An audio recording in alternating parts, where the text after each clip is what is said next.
from runners who've been right where you are. This is the Choose to Endure Ultra Running Podcast with your host. He's English, not Australian. Richard Gleave. Hello, stamina seekers. This is the Choose to Endure podcast dedicated to the back of the pack ultra runners who are redefining possible one epic journey at a time. Today, I am super pleased to be joined by Mr. Stuart Secker. Stuart lives just outside of London in England and started running 13 years ago when some office banter got out of hand, and he entered and finished his first marathon. His first ultra was 100K in 2014. He ran his first 100 mile in 2015, where he finished 25 minutes inside the cutoff, hated it, and immediately signed up for the next one, as you do. He has now finished 16 races of 100 miles or more, 8 in the UK and 8 in the US, and most recently completed the Kansas Rails to Trails Extravaganza. He also has 17 DNFs at 100 miles plus and has finished as high as third and as low as third from last, both in the same year. So stick with us as we explore the differences in race organization, culture, personal experience, and the unique challenges of racing internationally.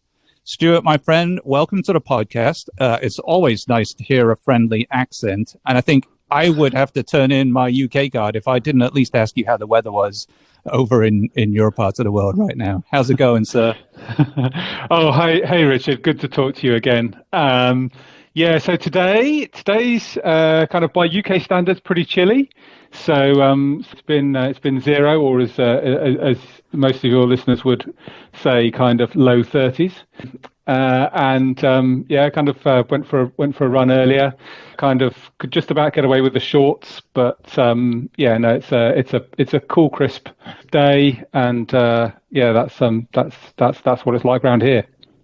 Brilliant. Yeah. So I wanted to just touch on your start into ultra running before we get into any of your recent stuff. So your bio said you went from marathons, is that right? Straight to a 100K? There was no in between, no 50K or 50 mile. Usually, there's that progression that people tend to go through.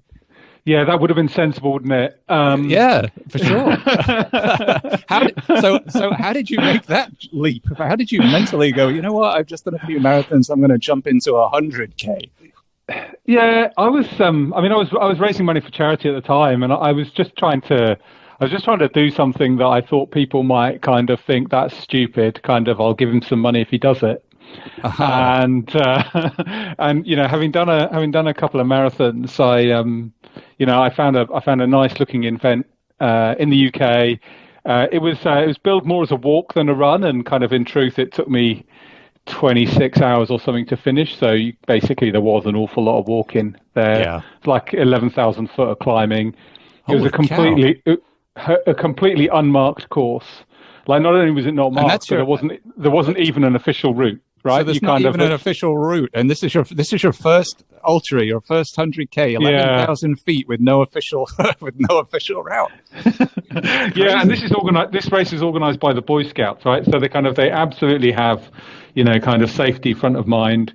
As soon as it gets dark, you have to group up with three other runners or hikers and stick together through the night. And if they see you kind of detached from your group, they'll DNF the whole group, right? Oh my goodness! Auto DQ for all four of you. So kind of, so it was a kind of weird kind of sort of thing. But kind of finished that and then thought, okay, well let's transition from kilometers to miles. And I thought, kind of like 100K, how much harder can 100 miles be? So I'll start my 100 mile race next year, and I'm jogging along, and there's these couple of guys chatting next to me, and they're laughing about how kind of someone they were talking to thought that 100K was not that different from 100 miles. Yeah, I mean, it's just one letter difference, right? Just one letter. and I just thought, I mean, they weren't even talking about me, they were talking about someone else, and I was just like, oh dear. probably I'm in the wrong part of the field if these guys are so experienced that they know that this is a bad, kind of like mistake to make. So I just dropped back a bit. Yeah, that was a tough finish. But you did finish, and that's quite impressive, to be honest. 11,000 feet, 100K first ultra. Yeah, I was quite impressed. Yeah, I read that on your mind. I was like, really? Like, wow, there's no progression there, just straight in. I love that. I think that's really ballsy. I like it. So that's your one finish. It also said you've got 800 miles in the UK, in the US. So I'm curious, for those folks listening, tell us a little bit about the US races that you've done, any that you maybe liked a lot or didn't care for. And then I want to get into 2018, which seems like a pretty banner year for you as I scouted your ultra sign up here. And so we'll get into that in a moment. But yeah, so what US races have you done? Yeah, so kind of like you say, so first one was Western States. And I think for a lot of overseas runners, Western States was Western States. The first US race. Wow. Okay. And I think that's probably going to be quite commonplace for a lot of international runners. They come to the US because they've got a ticket into Western States. And for me, it was just the beginning of a love affair, really, with doing trail races in the US, where there's just, kind of so much more wilderness, scenery that you'd never find anywhere in the UK. And that's, kind of, so I think, like I say, kind of, I think Western States is probably the gateway drug for US trail races for a lot of international runners. So, yeah, so kind of, like you say, I did Moab 240. We'll come back to that. Got Grindstone in Virginia the next year. And then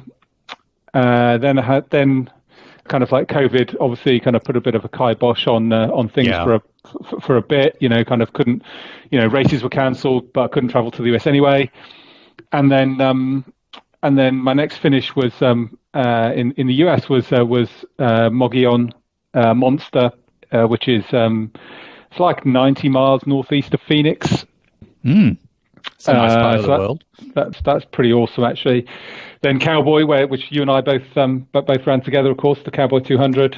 Yes.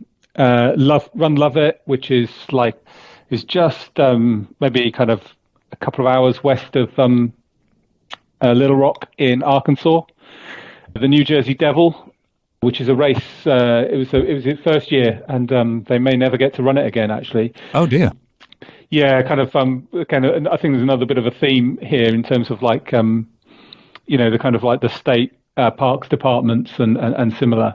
Kind of just ratcheting up the kind of the expectations and testing, and then the kind of the 8th US one was the Kansas Rails Trails Extravaganza, which was last month, October. Yeah. So before we get into that one, I really want to touch on your Western States and Moab, both in 2018. Yeah. Were they lottery? Did you get lottery for both of those? I don't know if they were lottery at that time. Yeah. So Western States was a lottery. Yeah. And I was one of those guys that everyone hates because I got in with one ticket. And I kind of like, I even just like kind of wasn't even paying any attention to the lottery because my odds were like, I don't know, kind of 1% or something. Yeah. But I got in and it kind of started a love affair, and I was like, well, what else is there? And I started looking around, and at that time, the Moab 240 was maybe it was his second year of running in 2018, and so it wasn't selling out like it does now. And so, like 6 weeks before the race, I just put in for it. Yeah. And as soon as when I told my coach I'd done this, he just went silent on me for like a couple of days. He just couldn't believe I'd done something quite so stupid. Yeah, like what are you doing? Yeah. That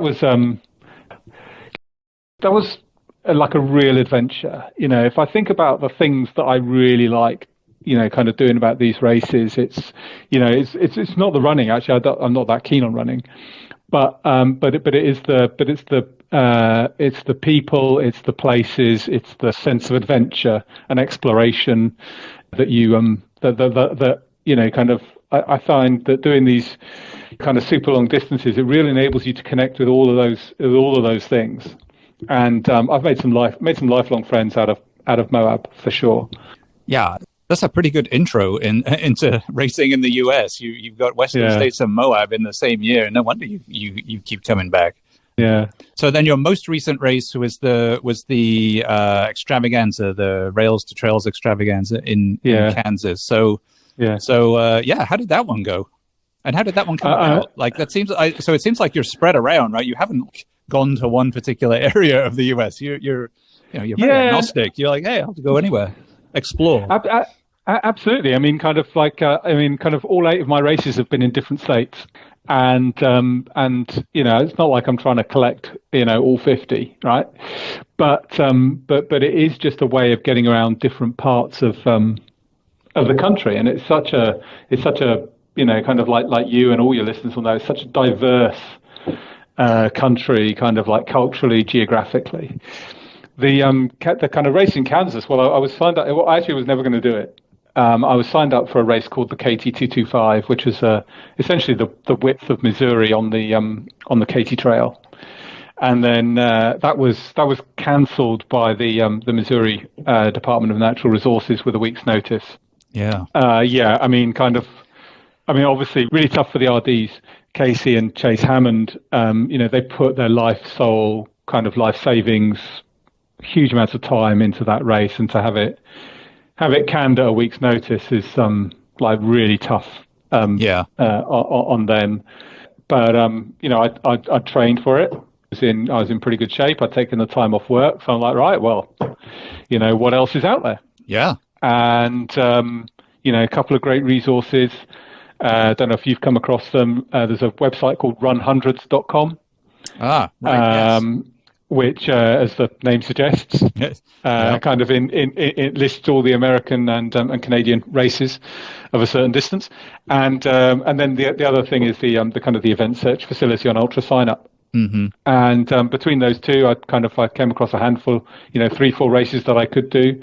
This one still had places, looked pretty appealing. Never been to Kansas City before, never been to Kansas, so kind of went for it, and. The race was just, I stand on the start line, kind of like with, kind of every race, absolutely full of confidence, but without any real basis for that confidence. And this time it just really paid off. I moved into to be the first place guy. I was 4th overall at around about mile 35. And I basically stayed in that position right through kind of mile 70 or something. Was that your mindset at the gun? Like, hey, I'm going to go, I feel pretty good. I'm going to go relatively quick here. Or are you just like, I'm just going, and I found myself in first through no real effort on my part. You know what I mean? Like, were you going into it wanting to do that? Or no, not at all. And roll? I'm just going to, for the first time, I didn't, kind of the only thing I had on my phone display, on my watch display, was the time of day. Right? I kind of like normally I fill that screen on my Garmin with, kind of lap pace, lap distance to the next aid station, kind of every stat imaginable, right? And all I thought for this one, I'm just going to run to feel and see what happens. Wow. And so the only thing I had was time of day, and that was just to keep me focused on eating and drinking. Right. So because I knew that kind of I was going to try and get through a bottle every hour. I was going to try and get through, kind of a gel or a bar every hour, and so that was the only thing. That's the only reason I had time of day on my watch was just to keep an eye on the kind of the fueling. Yeah. And so when I kind of came to an aid station, they said, you're the first guy. I'm like, what? This makes no sense at all. So I had no idea kind of like how many people were ahead of me or not, right? And how many people were in this race? Like how many Not that many. Not that many. It's like maybe 35. They run a kind of 100 miler, a 50 miler, a 50K, a marathon and a half marathon, all on the same course. Gotcha. It's an out and back. So for the 100-milers, we do 50 miles out and then turn around, and then the shorter distances, they just don't go as far before turning around and coming back to the start line. Anyway, I mean, the weather turned pretty bad. There were thunderstorms through the night. I got pretty cold. I stopped eating. So kind of every aid station I got to, I was mainlining ramen and broth just to get. Yeah, I mean, the staple diet of the ultra runner, right? Yeah, it's so good. So good. And I mean, I knocked an hour 40 off my PB, finished in 21:12. That's incredible. Well done. And finished third, which was, astonishing for me. So, I feel like I need to kind of, there's some lessons to learn out of there, right? So kind of, just because you've got gloves and mitts on, find a way of eating is part of it. But another part of it is, sometimes you can just trust yourself. Yeah. To trust your training. If it's hurting you, probably it's hurting the other guys too. So don't worry about that too much. Your brain calls on you to quit way before your body is ready to do so. If you can just, keep reminding yourself of that. So there's some stuff not to repeat. There's some stuff I definitely want to repeat. Brilliant. Yeah. When you say it got cold, are we talking cowboy cold here, or are we talking because my definition of cold has changed completely since that race. No. So my water bottles weren't freezing, right? Yeah, that's how I measure cold now on a race. Like if my bottle froze yet or not, yeah. But it was almost the worst sort of cold. It was wet cold, right? So it was so in Fahrenheit it was maybe down to 35, right? It probably didn't get any colder than that, but when you've got sleet coming down, when you've got rain, it's a thunderstorm, you're drenched to the bone, then the kind of, basically you run or you die, right? I mean, you are at severe risk of hypothermia if you don't keep moving. Yeah, and that's why part of the reason I had to stop at a Lakeland 100, because it had hammered it down and was howling wind, and I had the same problem. In that I wasn't moving fast enough, and I was getting cold really quick up at some elevation. But yeah, going over the top of those hills and coming down again, you gotta get warm. So yeah, I totally understand that. So you finished third male. Yeah, third male. Yeah. Fantastic. Obviously, kind of like I'm super delighted for women, but also for myself that women are now kind of regarded as being in a separate race, right? Rather than yeah. So you've done racing in the US. Do you have a favorite of all the races that you've done aside from Western states? Maybe Moab, I guess. So yeah. So kind of I'd say I mean, Western. It's hard to look past Western states for the beauty and the history. Moab was a great adventure. Moggollon was probably the most surprising, right? So kind of, I don't know if you've been to that part of Arizona, but, I flew into Phoenix and it was everything I expected, right? It was kind of 100 degrees. It was absolutely baking hot. There was kind of everywhere you looked, it was like either desert or cactus, right? Yeah.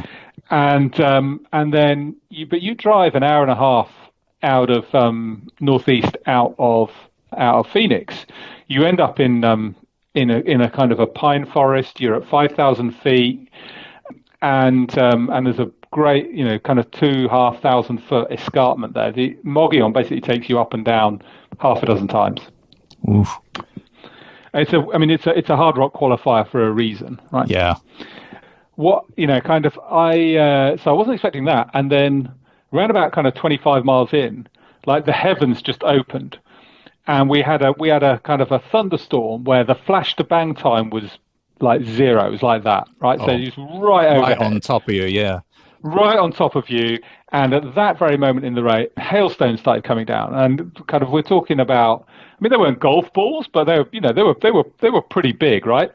They definitely hurt. They hurt when they hit you. And there's some guy, and right at that point was an exposed kind of like descent down the escarpment, kind of like on the edge of this rock. And there's some guys I'm running with who are just like, oh, we need to hide behind these trees. And I'm like, dude, no way. Yeah. I'm just getting off this. I'm just getting off this hill as quick as I can. And sure enough, when you got to the bottom, it was a completely different climate. It's like, why are you guys all wet? You know, kind of. It was incredible. So it was. I mean, that was just an incredibly surprising experience. So I try and take something great out of. You know, kind of out of all the races, even if it's just a teeny tiny thing, you know. Yeah. And so you've done these races in the US. You've obviously done a bunch over in the UK as well. Mm-hmm. Do you find that the communities are the same on both sides? The people you talk to, and the race support and organization. Do you find it's similar no matter where you go, or are there differences that you've seen for how we race in the US versus what you're used to over in the UK, or at least the races you've done in the UK? Yeah, I mean, it'd be interesting to get your take on this as well. I mean, I think that kind of like the communities are really quite similar. You know, you've got all walks of life doing these races. At the last race I did in the UK, my running buddies for the last 50 miles, there was two. One was a lady who's a Welsh dairy farmer, and the other was a software engineer. And actually, at Lovat, my running buddies, one was a for the early miles. One was a produce farmer from Missouri, and the other was a physicist from the Los Alamos National Laboratory. Great. And so you've just got these kind of incredible spectrum of people, kind of like, and there's always kind of stuff to learn and people to chat to and things to find out about stuff that you've otherwise got no kind of way of knowing. So I think the communities are really quite, that's my take anyways, kind of community is quite similar, but the race organization and support is kind of pretty different actually. Yeah. So how would you categorize different? Because I know I've got my take. Certainly for me, two things right out the gate. The aid station food is very different, I have found, in the UK to what you would find over here. I feel like there's a lot different choice. It's more what's the word I'm looking for? There's very specific foods in the US that you would never, in the UK that you would never find in the US. And I'm thinking like sausage rolls or mini pasties, stuff that I'm like, oh yeah, I got to have this. This is great. I mean, I'm going to eat this all day long, and little cherry bakewells and stuff. And then I get back over here and I'm like, where is this stuff? You tend to get a lot more sweet and salty here, a lot more of the chips and the pretzels and the M&Ms seem to be pretty staple over here, but I think not so much in the UK. Yeah, and I mean, is there a single race in the US that doesn't serve cheese quesadillas at some point? Right? I don't know where that started, but whoever started that ought to have had some kind of money in that, because they would be winning for sure in life. Yeah, cheese quesadillas. For sure. I mean, and certainly it's somewhere like Moab, right? You kind of like you kind of trot into an aid station, and they just like ask you how many burgers you'd like. Right? Yeah. And I've never been offered a burger at a race in the UK, like ever. Really? I thought that was just me. I'm glad it doesn't happen. Maybe I just picked the wrong UK races. Because I mean, even when we did Cowboy, you rolled into a lot of their aid stations, and it was, there was definitely burgers there. That I had cheese quesadillas, of course, and I think later on there were like these big German brats. At the last day, and I was like, man, I gotta have handfuls of these things. The savory stuff. I like the savory stuff, and I think that's what my experience of UK racing is. There is more savory items than I think there are just sort of the sweet and salty stuff. But not all races in the US. I mean, other things. I mean, I think. I think probably every US race has the course is sometimes marked incredibly well as well, right? Whereas there are only a small handful of races in the UK that mark the course. So, I mean, I would, so looking back over there, I think there's a lot more sort of marked pathways in the UK as well. I mean, I know I've done a couple of races where you're following a distinctly marked national public trail, and they use the trail, which and that, I think, just generally speaking, that's a very different setup to the US, where there's there's some of that, but generally speaking, there aren't many trails that tootle across people's public land, for instance. So marked trails, that would be a good one. Yeah, and then the other thing is, we touched on this a bit when we were chatting before, but kind of crewing and pacing are much less common in the UK. Yeah. I actually reached out to, when I did the Beyond Marathon race, the Peak District 100 over there, I actually reached out to the RD, Richard there, and I asked him before I come, like, is it okay if I've got family that live really close, like on the course pretty much. Is it okay if they come pace me or do whatever? And so he was just very confused as to the concept of pacing, and I had to explain, like, this is somebody who runs with you for security and for a chat, and obviously they don't carry any of your stuff, and as you would see here. But I had to explain the concept of pacing outside, and I asked if it was okay, if pacing was allowed, and he interpreted that to be, you can choose whatever time you like to try to run between, So I said, no, what I mean is, can I have a pacer? And then, so we had to have this conversation about pacing. So I think Richard may have been yanking your chain a bit. Maybe. I mean, it seems like a bit of a joke. But generally speaking, I don't know that I have done a race in the UK where people have had pacers, as you would find over here. So there are, Centurion have about 10 or so races in the UK, at everything from 50k through 100 mile. Actually, my next race is their first 200, which is in wonderful. 2 weeks' time. But and they generally, I mean, not on all their races, but all their 100 milers, I think they permit a pacer for the last 50. Okay, great. But then the RD there, he came into kind of like organising UK races off the back of himself running a whole bunch of US ones. So he's run like Vermont and, Old Dominion and Western States and kind of like a whole bunch of these, big old US races. So he was the first guy to introduce buckles to races in the UK. Yes, that always seemed a little odd to me, but I love it. Yeah. I mean, I think that it's wonderful that it's crossed over. But yes, trying to explain the buckle to people in the UK, like, why do I get a buckle for 100? That's just how it's done. Yeah. But I'm glad it carried over for sure. So those are, say, the kind of the main differences. So I know when I race over there, and so I do US and go to the UK and do racing. You're in the UK, you come to the US and racing. We're both jet setting across the Atlantic there. So how do you deal with the logistical challenges of participating in the international race scene as well as the jet lag? Because I know I don't have trouble with it, but I have to be really careful on the timing of arrivals and scheduling where I'm going and whatnot. So do you have any any miracle cure for the jet lag or any other administrative logistical advice? Yeah, so I mean, I think it makes a huge difference traveling west, right? Which is not very helpful for you, obviously. But I do think whenever I've flown west, whether it's for running or anything else, I've always been completely fine the next day. Whereas traveling east, again, kind of whether it's on holiday or whether it's kind of coming back from the races in the US, like I'm always a zombie for kind of 48 hours.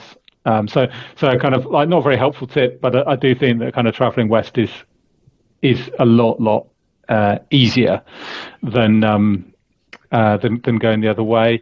I always try and land a good 36 hours before the race, and that partly gives me a bit of kind of like bandwidth in case kind of I miss a connection or because obviously the last thing you want to do is kind of put all that money into coming over, and then you kind of like you miss a connection, and then you kind of like you basically miss your race, right? So kind of I always try and arrive like for a race that's on a Saturday, I'll fly out on Thursday, try and land Thursday evening. So that gives me a bit of bandwidth, but it also allows me to then explore the place that I've gone to, which is like for me a big part of why I'm doing this. So kind of with that breadth of races, as you can probably tell, kind of before Cowboy, for example, I spent the drive over. I kind of spent kind of 2-3 hours in Badlands National Park. which is an amazing place to go to, by the way. Kind of like and like a good reason to do the cowboy is to fly into Rapid City and then drive over to Valentine through Badlands, the Badlands, see what a great place it is. You know, I've spent kind of time in Hot Springs, Arkansas, kind of downtown Phoenix. You know, kind of there's just so many. You know, kind of Kansas City's actually really quite an interesting place to go. Like what on earth it's doing with the kind of U.S. National World War One Memorial Museum. Like I have no idea why that's in Kansas City, but kind of I was super happy that it was, because I spent like a really fascinating kind of 2-3 hours kind of going around that museum. So that's the thing for me, is always give myself logistical headroom, but I also kind of try and use that time to kind of to look around places and just see some interesting bits. Yeah, for sure. And do you get into it's taken me a while to figure these kinds of things out, but just the challenge of packing for a race, an international race, where you've got to bring all of your most of, if not all of your kind of race specific items. And then it occurred to me one time as I was flying to the UK and my bags went somewhere else, that not for a race, thankfully, but it occurred to me at that point, if I'd have put everything I needed for the race in one bag, I'd be hosed at this point. So, do you have, how do you pack? Like, do you kind of wear what you're going to wear so you at least know you have the clothes for the race, or do you just wing it? And I've gone out and bought the biggest carry-on that I can get through airport onto the aircraft, and in there I will have everything that I absolutely need. So, I'll probably be wearing the shoes that I'll be running in. I'll be wearing those, but like kind of my race vest, my clothing, all the electronics. Obviously, they all have to go kind of in your carry-on anyway. Yes. So kind of the main things that I don't have in that carry-on are my drop bags. Kind of which is another big difference actually between UK and US races, right? Kind of drop bags weigh more drop bags at a US race. Like kind of it can even do your head in how many drop bags you have at a US race.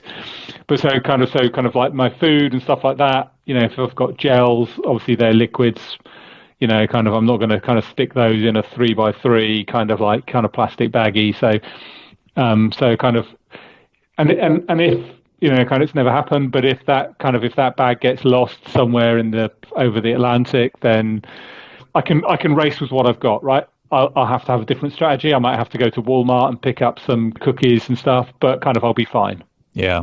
I always have a bit of a heart flutter when I'm packing my tailwind, which I run with quite a bit, and I like to make the little baggies with the proper amount of scoop of the tailwind, so it's easy I can stash them in my pack, whip them out, and put them in a bottle, right? But when you're packing 20 little baggies of white powder in your bag, I always wonder if somebody ever looked at that on an X-ray machine and thought, what is this? And so I always get a bit of a flutter when I'm doing that, and that's kind of fun.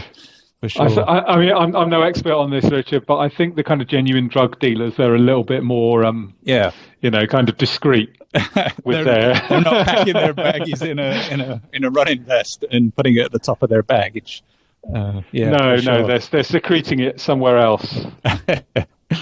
Wonderful. The jet lag for me is another interesting one too, because I've gone.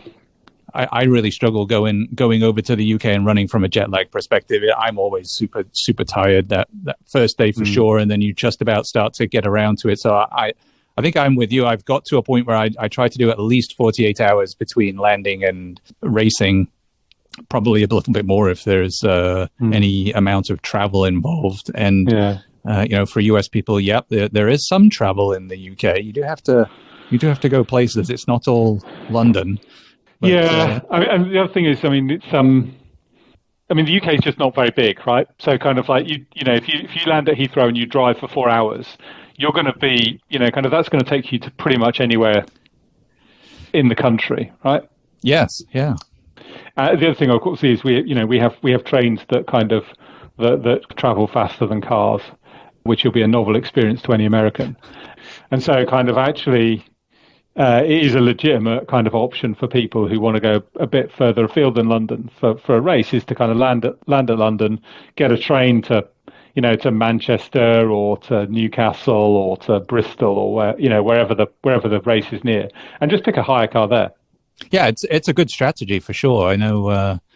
So, and the other thing that it's always, from the logistical challenge, something to think about, and to a degree, I guess you have it here too. But when you're traveling for a race and you're there for a while and you're there beforehand and you may be there afterwards, there's like a section of clothing and overnight stuff that you want to have that's not race related. Like, what are you going to do with that stuff while you're racing? I know I can take a drop bag and put it on the course, but like, what am I going to do with my small suitcase while I'm not racing? So unless you have somewhere to stay for the entire week or whatever, like I don't know. It's just, I think it's logistically and administratively doing all this traveling to some degree within the US, but definitely internationally, always throws extra wrenches in. For me, it's the It's but I mean, this is also partly where you can lean on the community, right? So. So kind of I was when I did Western States, I was really lucky. I had a kind of a guy from the Bay Area who picked me up at SFO and drove us off there. But there was a guy there with his wife his wife doesn't drive, and he'd basically gotten a kind of a taxi from Reno to the start line, and his wife was faced with like bus journeys and taxis and whatever to get to the finish.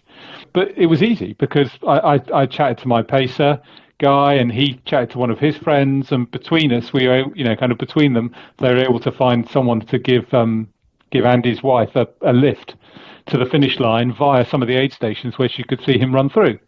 So, brilliant. Like for people who are leaning into that, thinking, I'd like to do a race in the UK or kind of some other country, right? And it's like, but what about? Well, the answer is just send the kind of the RD a message on Facebook and say kind of, is there, can you help with this, or do you know someone who might be able to?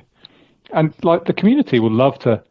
I've always been so welcomed at the US. I mean, they kind of, what on earth is this Brit doing? Kind of like flying to Arkansas to kind of to race down a lake. Like, what are you doing here? Like, why are you here? Yeah. Yeah, I have found too, a lot of those, a lot of races have the Facebook pages, like you're talking about, like the community. You can always hit up those pages and ask for help, or I get in at this point, or what's the best airport to fly into, or is anybody leaving at this time, or I need So I found definitely on racing.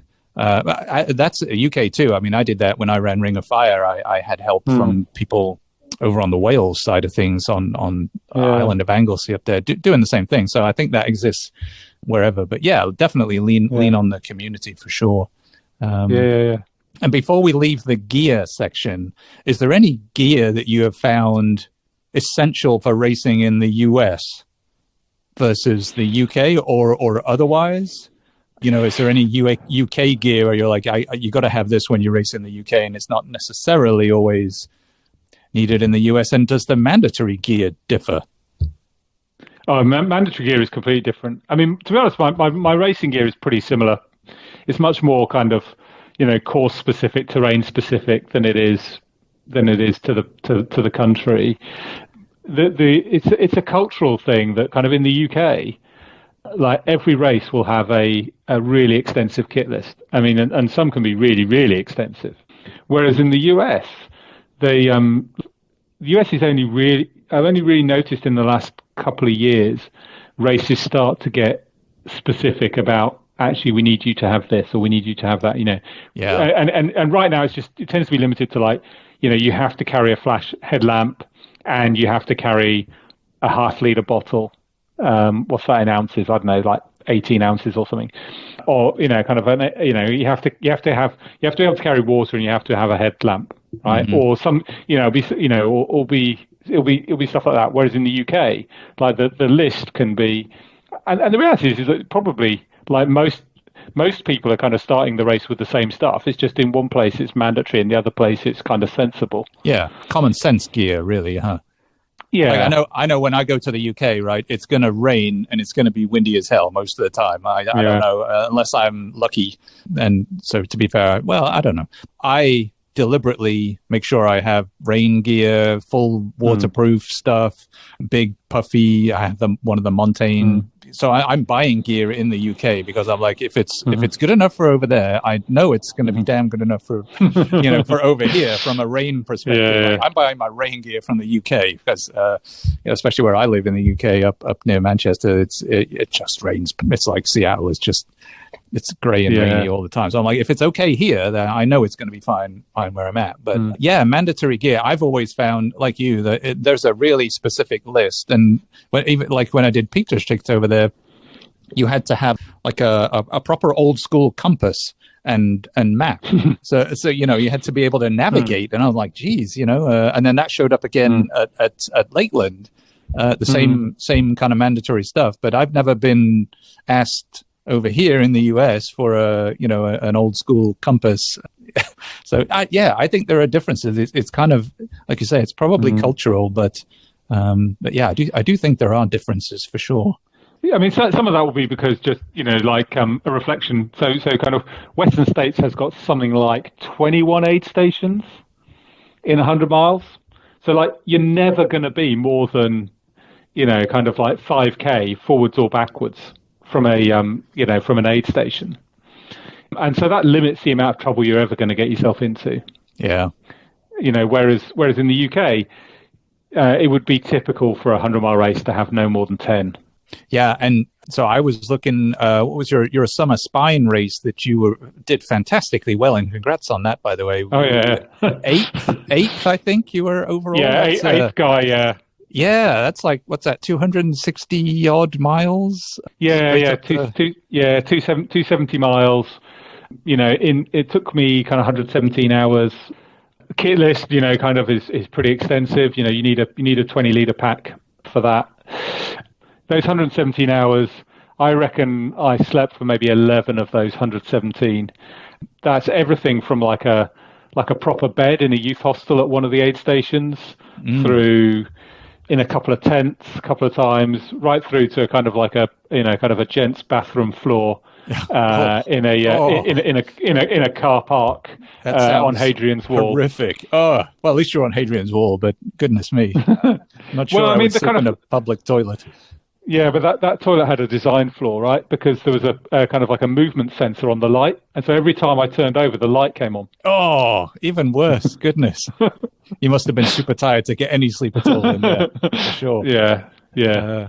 But even there, I mean, so the reason I bring that up about the distance between aid stations, I think those are monstrous in that race, are they not? From what I was reading? 45 miles on average between aid stations. And the race I'm doing in 2 weeks' time, that's got 50 miles between aid stations.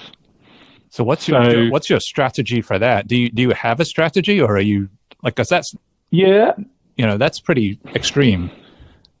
Yeah, so so fluids. So you are allowed a crew on that race. Not that I'll have one because my wife is working, but I've got there's a list available. One of the runners has done it.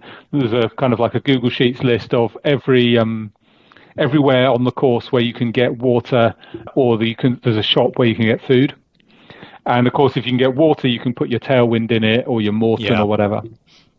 So I'll be taking a bit of that, not too much because it's going to be cold, right? It's going to be kind of 30s in Fahrenheit. So, you kind of you're not going to drink that much. You're not going to want to drink that much, so you won't get much fuel that way.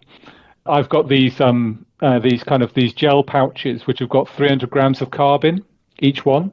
Oh, right. So I reckon one of those will last me a good 12 hours, and then I'll have like a bag of Haribo, and so between the drink, the Haribo, and maybe some cookies and the gel, I should have enough food to and because it's a 200-mile race, you're not moving that fast. If my average pace is 15-minute miles, like I'll be in the top 10. Yeah, and so you just you're burning less fuel, right? Mm-hmm. That's what it boils down to. Fantastic, yeah. So, other thoughts on international racing? Have you come across any like weird weird challenges or any other oddities when racing internationally? So kind of it was on the Moggollon Monster, and I come into aid station. It's like the middle of the night, I don't know, 2 in the morning or something, and this guy at the aid station says to me, "Sir, would you like a sloppy Joe?" And I said, "Oh man, yeah." I said, "I'm sorry, I don't speak American. What's a sloppy Joe?" What the heck is that? Yeah. And he explained it to me. And he said, "You must have something like that in England, right?" And I said, "Maybe in Scotland." Mm. And turns out he was a Scottish American, and he didn't regard that as an amusing. Oh dear. Oops. But I mean, it went down. It went down for sure. So snakes. Like, kind of, we don't have snakes in the UK. Oh, snakes. Yes. At all. And then I'm running along in Louisiana, which is one of my DNFs, was the Loup Garou. That's a race close to here. That's definitely a favorite from this part of the world.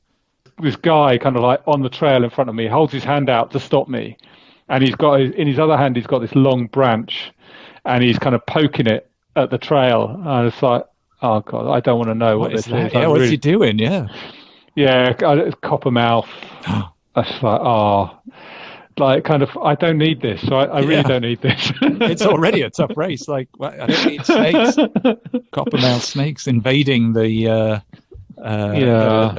So, and I know over here we've had hornets, and we had a race cancelled just in the north part of Texas. There was a hornet's nest on the course, but nobody knew until the first runners started running over it and disturbed the nest. And then obviously these things came out and so a lot of runners got stung, and eventually they moved the course mid-race to go around this thing.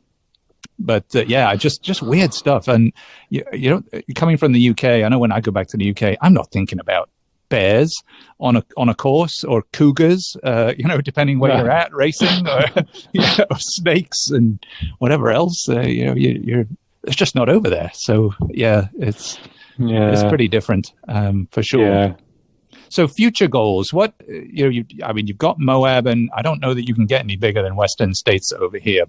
Maybe that you might be able to argue that point these days. But do you have any future U.S. races? I'm thinking Cocodona, maybe. Does that interest? Or what else is out there for you over here in the US? When and where will we see you again? Yes. So I haven't signed up yet, but I'm pretty much going to do the Fusky Island 100, which is in South Carolina. That's in March. So that's a new race. First time they're running it, and I just love an inaugural race. I was just going to say, that's like, this is your MO here. You're picking new races, huh? You know, I kind of, you feel like you're on a little bit of an adventure with the RD at the same time. Do you know what I mean? Yeah. And sure. I love that kind of. It all adds to the exploration. Yeah. So so that's my next US race. Got a bunch of UK races. Ultra Tour Monte Rosa in September. I'm in the Hard Rock Lottery, which is next weekend. I've only got 4 tickets though, so I think my chances are like infinitesimal. But you only needed 1 for Western States, so we'll see. I mean, kind of like one of these years it will come back. So anyway, kind of so I need to do another. I need to do another Hard Rock quali next year. Cocodona, I mean that definitely. I mean it's a stunning race. Right now, kind of, I'm more interested in just going to different parts. Mm-hmm. I probably won't be kind of going to Arizona again for a couple of years. I fancy maybe No Business in Tennessee next year. Meant to be a stunning race. I'd love to get into I'd love to do some of the older ones. So kind of like Vermont, Bear, Wasatch. Yeah. Maybe Indiana Trail up there. That'd be a good one. Some of the Ice Age races, Ice Age Trail. Kind of. Yeah. So kind of the Midwest Slam. Yeah. Maybe 2025. look at the Midwest Slam, the year when I don't have to get a hard rock quality, basically. Yeah, I was picked for a Vermont 100 in their lottery when COVID hit, and they canceled that race and the next year's race as well. And I really wanted to run Vermont 100 because for me, it was the race that reminded me most, I think, at least from what I had seen, of running at home to a degree. Obviously not the 100-degree temperatures, but since it's a summer race.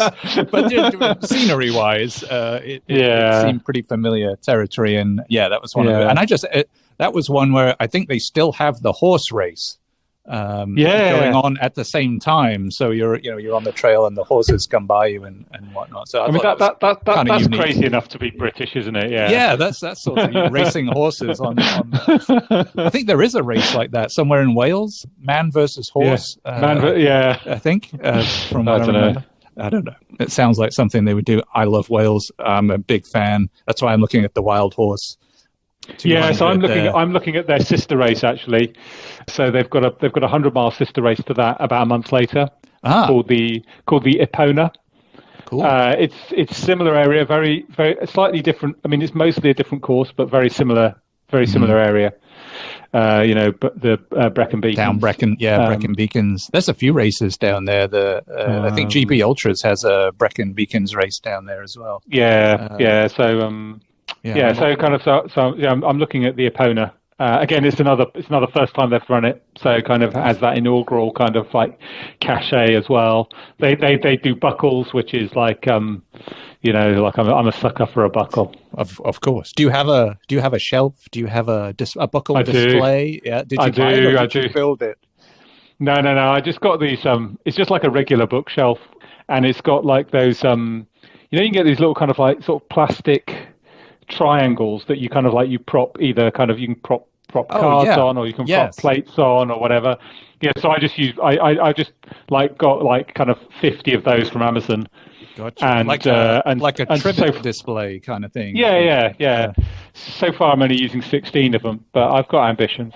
God, I tell you, you got to fill them up. It's incentive. It's incentive right there, I think. And so that's you coming over here. What about somebody listening that says, you know what, I like the sound of racing in the UK. I really want some sausage rolls as part of my aid station fare.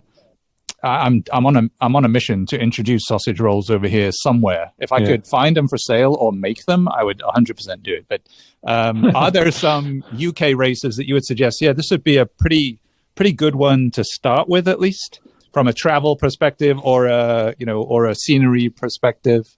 So I think there's probably the two premier 100-mile races in the UK are South Downs Way and Lakeland. So South Downs Way, they do a 50-mile version around about the first weekend of April. They do a 100-mile version around about the second weekend of June, and they are fully marked courses, so kind of impossible to get lost. 100-miler, you can have a pacer. 100-miler, you can have a crew, and there's a transit bus which takes you from the finish back to the start. I love that. But actually, for both of them, they're not far from train stations. And like I was saying earlier, UK trains pretty good. So you're a short taxi ride from the start line for both of those races, and you're less than a mile's walk from the finish line to a train station. So the South Downs Way 100 and 50, both really, really good races. As I say, I think for someone who wants to run a race in a different country but kind of have as much familiarity as possible. Yeah. So that South Downs Way is good. Lakeland, I mean, you've done it yourself, right? It's just a stunning part of the world.